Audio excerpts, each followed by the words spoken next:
ನನ್ನ ದೇವ್ರೆ, ಇದೇ ಬೆಂಗಳೂರಿನ ಒಂದು ಬಡಾವಣೆಯಲ್ಲಿ ಕೂತು ಇನ್ನೊಂದು ಬಡಾವಣೆಯಲ್ಲಿ ವಿರಹದಿಂದ ಒದ್ದಾಡ್ತೀನೋ. ಏನು ಹೇಳಬೇಕು ಅಂತ ಗೊತ್ತಾಗ್ತಿಲ್ಲ. ಅದಕ್ಕೆ ನಿಮ್ಗೊಂದು ಪತ್ರ ಬರೀತಿದ್ದೀನಿ. ಅದರ ಕಲ್ಪನೆ ವಿಪರೀತ ಖುಷಿ ಕೊಡ್ತು ನನಗೆ. ಅದೇ ನೆಪ ಮಾಡಿಕೊಂಡು ಬರೀತಾ ಇದ್ದೀನಿ. ಹೌದ್ರಿ, ಆಷಾಢದ ನೆಪದಲ್ಲಿ ನಿಮ್ಮನ್ನು ಬಿಟ್ಟು ಬರೋವಾಗ ನನಗೂ ಬಹಳ ಪಿಚ್ಚ ಅನ್ನಿಸ್ತಿತ್ತು. ಆದರೆ ನಾನೇನು ಮಾಡಲಿ ಹೇಳಿ, ಶಾಸ್ತ್ರ ಸಂಪ್ರದಾಯ ಹೇಗಿರುತ್ತೋ ಹಾಗೆ ನಾವು ನಡಿಲೇಬೇಕು ತಾನೆ. ನೀವೇನೋ ಮಾತಿಗೊಂದು ಬಾರಿ ಕಂಪ್ಯೂಟರ್ನ ಹೆಸರು ಹೇಳ್ತೀರ, ಇದು ಫಾಸ್ಟ್ ಯುಗ ಕಣೆ ಅಂತೀರಿ. ಲವ್ ಮ್ಯಾರೇಜ್ ಮಾಡಿಕೊಂಡು ಮನೆ ಮಂದಿನೆಲ್ಲ ಎದುರು ಹಾಕ್ಕೊಂಡು ಓಡ್ ಬಂದಿರ್ತಾರಲ್ಲ, ಅವ್ರಿಗೆ ಅದು ಯಾವ ಆಷಾಢದ ಶ್ರಾವಣದ ಶಾಸ್ತ್ರ ಇರ್ತದೆ ಹೇಳು ನೋಡೋಣ ಅಂತ ಪ್ರಶ್ನೆ ಬೇರೆ ಹಾಕ್ತೀರ. ಇಲ್ಲಿ ಅಮ್ಮನ ಮನೇಲಿ ಏನಂದ್ರೆ ಏನೂ ಕೆಲಸ ಇಲ್ಲದೆ ಟಿ ವಿ ಮುಂದೆ ಕೂರ್ತಿರ್ತೀನಲ್ಲ, ಆವಾಗಲೇ ನನಗೂ ಹಂಗನ್ಸತ್ತೆ. ನಾನು ನಿಮ್ಮನ್ನು ಲವ್ ಮ್ಯಾರೇಜ್ ಮಾಡ್ಕೊಂಡಿದ್ರೆ ಈಗ ಆರಾಮನ್ನೋ ಹಾಗೆ ನಿಮ್ಮ ಜೊತೆಯಲ್ಲಿ ಬೆಚ್ಚಗೆ ಉಳಿದು ಬಿಡ್ತೀನಿ ಅಂತ. ಅಲ್ಲಪ್ಪ, ನಿಮ್ಮ ಜೊತೆಲಿ ನಾನು ಕಳೆದದ್ದು ಬರೀ 15 ದಿನ. ಅಷ್ಟೊಂದು ಕಡಿಮೆ ಅವಧಿಲಿ ನನ್ನನ್ನು ನಾನು ಮರ್ತು ಬಿಡೋ ಹಾಗೆ ಮಾಡ್ತಿದೆಯಲ್ಲ.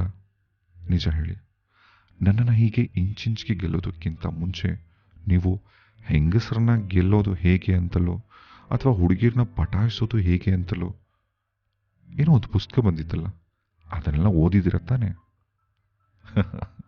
ಅಂದಹಾಗೆ ನೀವು ಯಾವುದೋ ನೆಪದಲ್ಲಿ ಸೀದಾ ಅಡುಗೆ ಮನೆಗೆ ಬಂದು ಒಂದೇ ಒಂದು ಪೋಲಿ ಜೋಕ್ ಕಣೆ, ಗಂಡ ಹೆಂಡತಿ ಇಬ್ಬರೇ ಇದ್ದಾಗ ಮಾತ್ರ ಹೇಳುವಂಥದ್ದು.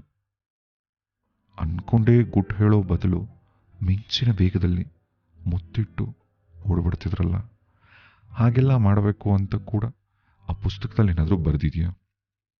ಕಂಗಳಲ್ಲೇ ಕವನ ಬರೆದು ಕಳಿಸಿದೆ ನಿನ್ನಲ್ಲಿಗೆ, ಅಂಗಳತೆ ಅರಳಿರುವಾಗ ನಮ್ಮ ಒಲವ ಮಲ್ಲಿಗೆ.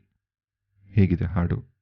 ಹೌದು ಅವಿ, ನಾವು ಹಾಗಿರಬೇಕು, ನೀವು ಹೀಗಿರಬೇಕು ಅಂತ ಬೇಕಾದರೆ ಒಂದಿಡೀ ಊರಿನ ಜನರಿಗೆ ನಾನು ಬುದ್ಧಿ ಹೇಳ್ತೀನಿ ನಿಜ.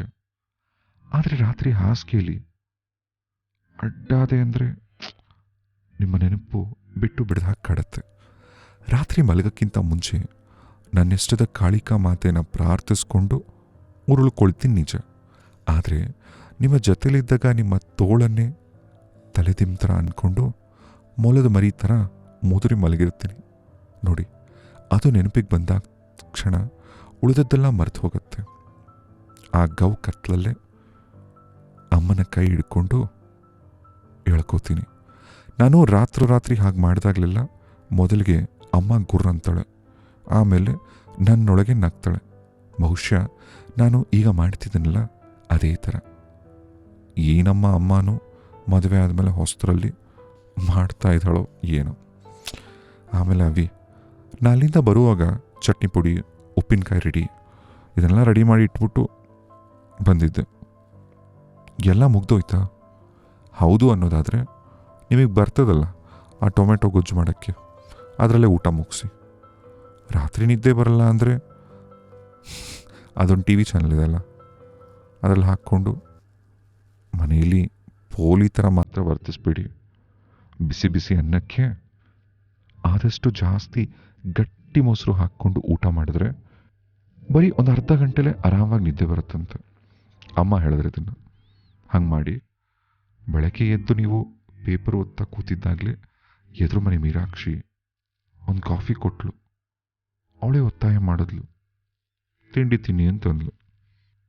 ಏನಾದರೂ ಹೀಗೆಲ್ಲ ಮಸ್ಕ ಹೊಡಿತಾಳೆ ಅಂತೇನಾದರೂ ಅವಳು ಮನೇಲಿ ಊಟ ಮಾಡೋಕ್ಕೆ ಹೋದರೆ ನನ್ನ ಮೇಲೆ ಆಣೆ.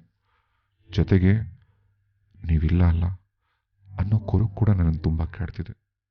ಈ ಶನಿವಾರ ನೀವು ಬೇಗನೆ ಬಂದರೆ ಬರೀ ಒಂದಲ್ಲಪ್ಪ, ಅಂದರೆ ಒಂದು ಮುತ್ತಲ್ಲ, ಇಡಿಯಾಗಿ ನಾನೇ ಸಿಗ್ತೀನಿ. ಬರ್ತಿರ್ತಾನೆ ನಿಮ್ಮ ಮನೆ ಒಡತಿ.